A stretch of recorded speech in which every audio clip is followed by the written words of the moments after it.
దాదాపు 15 సంవత్సరాలు కావస్తుంది బీజేపీ కేంద్రంలో వచ్చి. అప్పటిదాకా ఏ కులగణన చేయలేదు. కేవలం కాలపాలన తప్ప అనేక వర్గాలకు అందిపోయిన ఎస్టీ బీసీ అనేక వర్గాలకు స్పృష్టి పెట్టడం తప్ప బీజేపీకి తప్పన లేదు.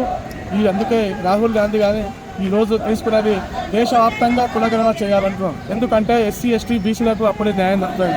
అంటే రాజకీయంగా విద్యాపరంగా వైద్యపరంగా అందరికీ న్యాయం జరుగుతుందనే విధానంతో ఈరోజు రాహుల్ గాంధీ చేపట్టిన కులగణనని ఎక్కడెక్కడ తొక్కి పెట్టాలని బీజేపీ ప్రభుత్వం దీన్ని పూర్తిగా కంకణం కట్టుకున్నది. అందుకే ఈరోజు రేవంత్ రెడ్డి గారు తీసుకున్న నిర్ణయం చాలా గొప్ప నిర్ణయం.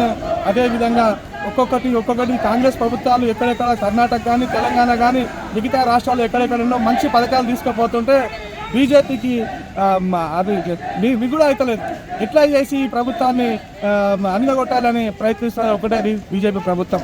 అందుకే ఈ తిమ్మాయిపేట మండల ప్రభుత్వం నుంచి ప్రజల నుంచి ఎస్సీ ఎస్టీ బీసీలు ఒకటే కోరుకుంటున్నాం, మాకు కులగణన చేయండి, మాకు కూడా చట్టపరంగా మాకు స్థానం ఇవ్వండి అని కోరుకుంటాను.